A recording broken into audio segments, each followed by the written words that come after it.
we have the 6 horsepower in the basement. This thing, again, I've said it 100 times, it's very, very pristine. This, in my opinion, has been worked on by a guy who knew what he was doing. However, couples just like me, I mean, God forbid someone ever nitpicked my repairs, it'd be a joke. So this guy knew what he was doing, but a couple stupid little things. The shear pin was bent. I don't know if he hit a rock or the motor. I don't know what the hell happened, but obviously the bracket being broken, aside with the chip and the datum plate, it's on the same side as all the damage. Whatever it was, the reason for this motor's demise, a couple stupid little things that we can kind of like, we can definitely nitpick it and get it perfect. So the lower unit, it's got a pretty good ding in the bottom, and it's also got some cracks here. So something tells me there was maybe a big crack in the bottom. There's probably water in it. I don't know. I haven't drained it yet. But when I took this out, the linkage has like a weird, an Allen key hex bolt in it. That's obviously not factory. It's always a 3/8 bolt. So someone, and oh, here's the 100% definitive reason why this has been worked on. Brand new, the upgraded water pump kit with a custom bolt. These are the bolts that came with the kit. I'm wondering if maybe this is like its 3rd water pump, and he kept not the factory kit, but he kept the aftermarket kit and then lost the bolt that went in there. And then maybe after the first change, maybe the second change, he just changed the impeller and not the whole housing, and then ended up losing the bolt or breaking the bolt, or probably snapped it off, who knows. But this thing was pumping water, we know that. A couple other things I noticed when this lower unit fell out, and I mean fell out.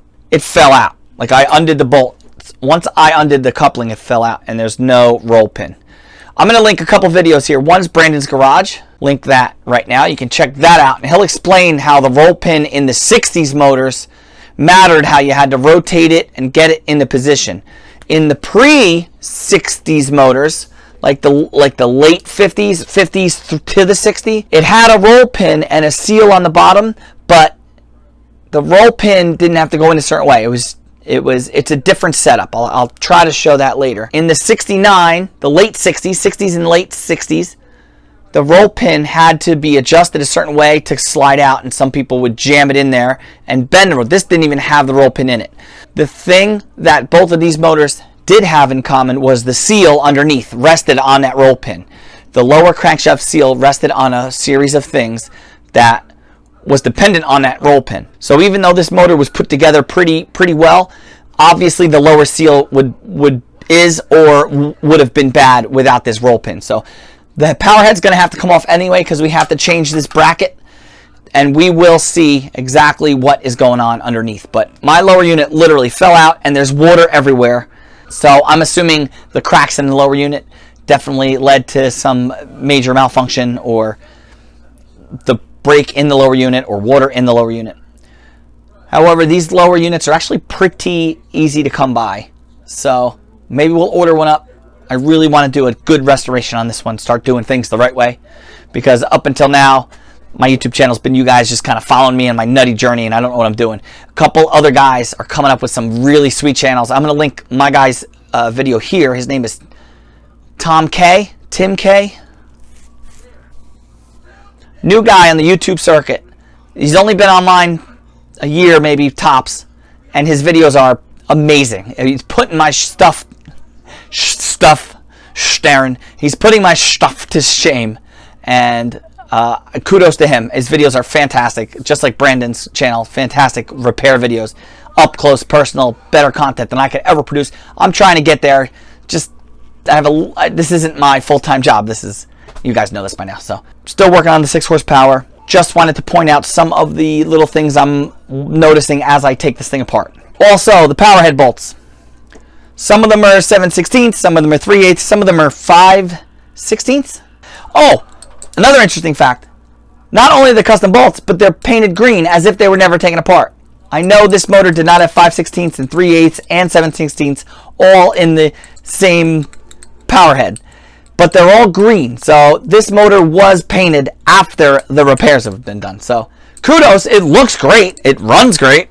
It's apart now, but let's get it done, and you guys stay with me.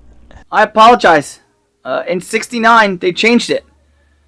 So there's only a certain amount of years where the roll pin had to fit in a certain way. So I'm still going to link the video to Brandon's Garage. But this is 69, so somewhere around the late 60s, they figured it out. However, when I pulled the power head off, the carbon fiber washer did not have an O-ring in it. So like I said, it was put back together, just not 100%. So the seal was there and the seal was working, but the O-ring was not here. Not sure 100% what the O-ring would have did, unless it fell out, which it couldn't have. So no, it didn't fall out. So this is 69. They have a bearing cup. And in the bottom of that cup is the retainer ring. And it's resting on this cup surface. Before that, there was a roll pin in the drive shaft. And the roll pin held that cup into place. And then there was a slit here in the later models where that roll pin had to be lined up. Before that, none of this was there. It was just the roll pin itself. So it's interesting. Wanted to make that a point. So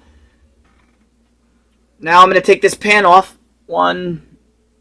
Couple bolts here, because this pan's got to come off because we got to get to this bracket. We got to get this bracket off. We got our motor mounts off. This piece comes off. This is the first time I've ever taken apart the midsection. It's pretty cool. I'm going to put this to the side. And then there's 4 bolts on the top here.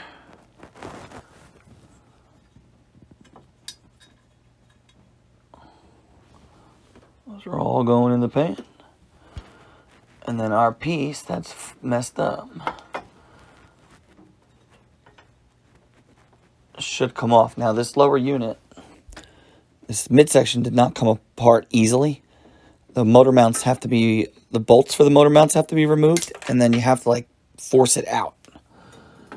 But once you do, there's our broken piece. That's going to be aluminum scrap. There's our piece that was broken. That's, again, aluminum scrap. And then we're left with literally this. That's it. It's all in pieces. It's pretty wild. And what we might do is we might take this apart. Not take it apart, but we'll probably we'll power wash it and clean it up, and then maybe throw some paint on it. I don't know where I'm going to find the green at. In the meantime,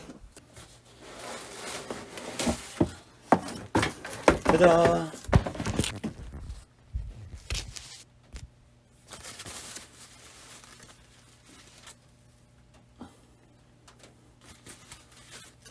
Direct from the mail, Power of TV. And new handle. This is from, I think, the same year. It's just obviously a gray, maybe like a Sea King gray. It is dirty. Dirty. Whoever shipped it didn't bother cleaning it up at all. But this gear's like 20 bucks on eBay. This gear's like 20 bucks on eBay. This gear's like 20 bucks on eBay. So we can save that for another project. Take it all apart. This, we're going to paint that green too if we can find it. It's just going to go like this. Oh, sweet. It's the same, right? Oh, yeah, it is the same. A little different, but it's the same size. Different kind of like design. This has ridges on the inside. This doesn't. This is smooth. But it's basically the same exact part. So let's clean this unit off. Let's power wash everything and see if we can get it ready for paint.